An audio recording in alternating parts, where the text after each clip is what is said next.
உலகம் முழுவதும் ஜெனோசைட் என்று அழைக்கப்படுகின்ற இஸ்ரேலிய இனப்படுகொலைக்கு துணை போகும் மைக்ரோசாப்ட் என்கின்ற ஒரு செய்தி உலகத்தை பெரும் அதிர்ச்சியில் ஏற்படுத்தியிருக்கிறது. 50,000 மேற்பட்ட மக்கள் பலஸ்தீனர்கள் மைக்ரோசாப்ட் தொழில்நுட்பத்தின் துணை கொண்டுதான் கொலை செய்யப்பட்டார்கள் என்பதுதான் இந்த செய்தியின் பார்வையாக இருக்கிறது. அமெரிக்காவினுடைய மைக்ரோசாப்ட் மென்பொருள் நிறுவனமானது இஸ்ரேலுடைய இனப்படுகொலைக்கு ஆர்டிஃபிஷியல் இன்டெலிஜென்ஸ் என்று சொல்கிற செயற்கை நுண்ணறிவு தொழில்நுட்பங்களை வழங்கி வருவதை எதிர்த்து அந்நிறுவனத்தின் 2 ஊழியர்கள் தங்களது எதிர்ப்பை பதிவு செய்துவிட்டு வேலையை ராஜினாமா செய்திருக்கிறார்கள். அமெரிக்காவின் வாஷிங்டன் ரெட்மண்ட் பகுதியில் மைக்ரோசாப்ட் நிறுவனத்தின் தலைமையகம் அமைந்துள்ளது. அங்கு கடந்த ஜனவரி மாதத்தில் அசோசியேட் பிரஸ் என்னும் உலகளாவிய செய்தி நிறுவனம் ஆய்வு நடத்தியது. அதில் இஸ்ரேலின் இனவெறி படுகொலைக்காக இஸ்ரேல் பாதுகாப்பு அமைச்சகத்தோடு மைக்ரோசாப்ட் நிறுவனம் $133 மில்லியன் ஒப்பந்தம் போடப்பட்டிருந்ததை அந்த பிரஸ் நிறுவனம் கண்டுபிடித்தது. இந்த ஒப்பந்தத்தின் மூலமாக மைக்ரோசாப்ட் நிறுவனம் அஷ்யூர் என்னும் ஓப்பன் AI போன்ற தொழில்நுட்பங்களை யூத அரசுக்கு வழங்கியது அம்பலமானது. இதனை எதிர்த்து இதற்கு முன்னர் மைக்ரோசாப்ட் ஊழியர்கள் போராட்டத்தில் ஈடுபட்டதாகவும் அசோசியேட் பிரஸ் சுட்டிக்காட்டியது. ஆனால் அவர்களை எல்லா வேலையிலிருந்தும் நீக்குவது போன்ற அராஜக நடவடிக்கையின் மூலம் மைக்ரோசாப்ட் நிறுவனம் தன்னுடைய இரத்தக்கரை படிந்த கரங்களை மறைத்துள்ளதாகவும் பாவனையாளர்கள் கருத்து தெரிவிக்கிறார்கள். பிப்ரவரி மாதத்தில் மைக்ரோசாப்ட் ஊழியர்களுக்கிடையே சத்யா நாதல்லா தலைமையில் நடத்தப்பட்ட கூட்டம் ஒன்றில் இஸ்ரேல் உடனான ஒப்பந்தங்கள் குறித்து கேள்வி எழுப்பிய 5 ஊழியர்கள் கூட்டத்திலிருந்து வெளியேற்றப்பட்டார்கள். யார் இந்த சத்யா நாதல்லா? அவர் அந்த நிறுவனத்தில் மிக பெரும் தலைமை பொறுப்பில் இருப்ப இந்தியாவை ஆந்திர மாநிலத்தை சார்ந்தவர். 2 மாதங்கள் கழித்து கடந்த ஏப்ரல் 4 அன்று மைக்ரோசாப்ட் நிறுவனத்தின் 50ஆம் ஆண்டு நிறுவன விழா வாஷிங்டன் ரெட்மண்ட் தலைமையகத்தில் நடைபெற்றது. இந்நிகழ்ச்சியில் மைக்ரோசாப்ட் இணை நிறுவனர் பில் கேட்ஸ், முன்னாள் தலைமை நிர்வாக அதிகாரி ஸ்டீவ் பால்மர், தற்போதைய தலைமை நிர்வாக அதிகாரி சத்யா நாதல்லா உள்ளிட்டோர் கலந்து கொண்டார்கள். இந்நிகழ்வில் மைக்ரோசாப்ட் நிறுவன பொறியாளர்கள் போராட்டத்தில் ஈடுபட்டு அந்நிறுவனத்திற்கு கோரமுகத்தை உலகிற்கு வெளிக்காட்டியிருக்கிறார்கள் என்பதுதான் அதிர்ச்சி தரும் செய்தி.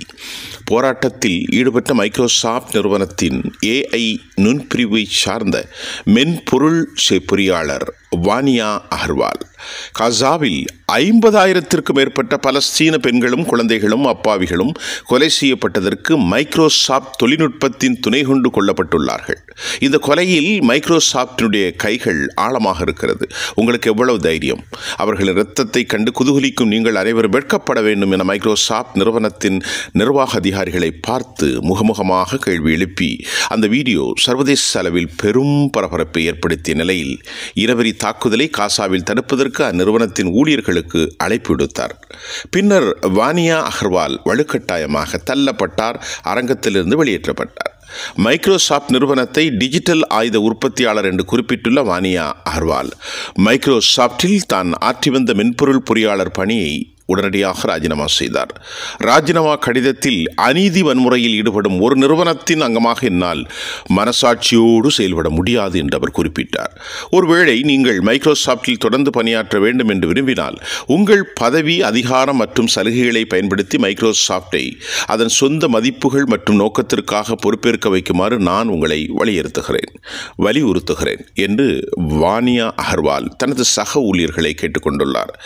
மேலும் இஸ்ரேல் பாதுகாப்பு அமைச்சகத்தோடு மைக்ரோசாப்ட் நிறுவனம் போட்டுள்ள ஒப்பந்தத்தை திரும்பப் பெறுமாறும் அவர் அந்த கடிதத்தில் வலியுறுத்தியிருக்கிறார். அதே நிகழ்ச்சியில் மைக்ரோசாப்ட் நிறுவனத்தின் எதிர்கால நடவடிக்கைகள் குறித்து விளக்குவதற்காக மைக்ரோசாப்டின் AI பிரிவினுடைய தலைமை நிர்வாக அதிகாரி முஸ்தபா மேடைக்கு சென்றபோது மற்றொரு AI பிரிவின் மென்பொருள் பொறியாளராக பணிபுரியும் இஃப்திஹால் அபுசாத் முஸ்தபா நீங்கள் அவமானம் கொள்ள வேண்டும் என்று முழக்கமிட்டார். மேலும் நீங்கள் செயற்கை நுண்ணறிவை AI நன்மைக்காக பயன்படுத்துவதில் அக்கறை கொண்டுள்ளதாக கூறுகிறீர்கள். ஆனால் மைக்ரோசாப்ட் இஸ்ரேலின் நிறுவனத்திற்கு ஆயுதங்களை விற்கிறது. அதன் மூலம் 50,000 பேர் படுகொலை செய்யப்பட்டார்கள். மாட்டார்கள். மைக்ரோசாப்ட் இந்த இனப்படுகொலைக்கு உந்து சக்தியாக உள்ளது என்று விமர்சித்தார். மேலும் பலஸ்தீன விடுதலையின் அடையாளமாக உள்ள கெஃபியே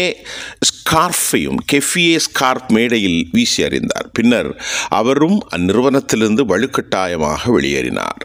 தனது ஊழியர்கள் போராட்டத்தை கண்டு பதறிப்போன மைக்ரோசாப்ட் நிர்வாகம் அன்றைய தினமே ஒரு அறிவிப்பை வெளியிட்டது. அதில் அனைவரின் குரல்களும் கேட்கப்படுவதற்கு நாங்கள் பல வரிகளில் வழங்குகிறோம். வணிக இடையூறு ஏற்படாத வகையில் இதை செய்யுமாறு நாங்கள் கேட்டுக்கொள்கிறோம். ஒரு வேளை இடையூறு ஏற்பட்டால் அதற்கு காரணமானவர்களை வெளியேறுமாறு சொல்கிறோம். எங்கள் வணிக நடைமுறையில் மிக உயர்ந்த தரத்தை நிலைநிறுத்தி கொண்டு அதை உறுதி செய்வதற்கு நாங்கள் உறுதி பூண்டுள்ளோம் என்று அந்நிறுவனம், அதாவது மைக்ரோசாப்ட் தெரிவித்திருக்கிறது.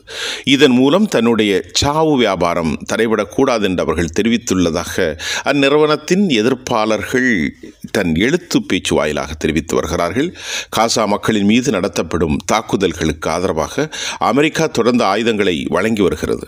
தற்போது மைக்ரோசாப்ட் நிறுவனம் காசாவை கண்காணிப்பதற்கான செயற்கை நுண்ணறிவு ஆயுதங்களை வழங்கி வருகிறது அம்பலமாகியுள்ளது. இதன் மூலம்தான் பலர் துல்லியமாக படுகொலை செய்யப்படுவதாக வந்த செய்திகள் தற்போது ஊர்ஜிதப்படுத்தப்பட்டிருக்கிறது. இஸ்ரேலின் இனப்படுகொலைக்கு ஆதரவாக ஆயுதங்களை வழங்குகின்ற நிறுவனங்களின் அனுமதி ரத்து செய்யப்பட வேண்டும். உலகம் முழுவதும் அதற்கான மக்கள் போராட்டத்தை கட்டியமைத்து மட்டுமே இதனை சாத்தியப்படுத்த முடியும் என மனித உரிமை ஆர்வலர்கள், பாவனையாளர்கள் பேசிக் கொண்டிருக்கிற நேரத்தில் தன்னுடைய பணத்தில் ஏராளமான கோடிகளை உலகம் முழுவதும் அவர் நோயாளிகளுக்கு வழங்குகிறார், எய்ட்ஸ் நோயாளிகளுக்கு வழங்குகிறார் என்றெல்லாம் திரு பில்கேட்ஸ் குறித்து புகழாரம் சூட்டப்பட்டது. ஆனால் மனிதர்களை ஒரு பக்கம் காப்பாற்றிய பில்கேட்ஸ் மற்றொரு பக்கம் குழந்தைகளையும் கர்ப்பிணிகளையும் அவர்கள் படுகொலை செய்து பல பில்லியன் $133 மில்லியன் வியாபாரம் செய்து எந்த மனித சமூகத்தை காப்பாற்றப் போகிறார் என்ற கேள்விக்கு பில்கேட்ஸ் மட்டுமல்ல, அவருடைய நிறுவனத்திலிருந்து இதுவரை யாரும் பதில் சொல்ல முடியாத அளவிற்கு பெரும் சிக்கலையும் மனித விரோத நடவடிக்கையில் அவர் சிக்கியிருப்பதும் நமக்கு தெரிகின்றது. மறைந்து போவதற்கு முன்பு இந்த கருப்பு வரலாறு ஒருபோதும் அந்த நிறுவனத்தை விட்டு அகற்ற முடியாத ஆழமான படிவமாக படிந்துவிட்டது என்பதே இச்செய்தியினுடைய நாம் அறிந்து கொள்ள முடிகின்றது. நன்றி.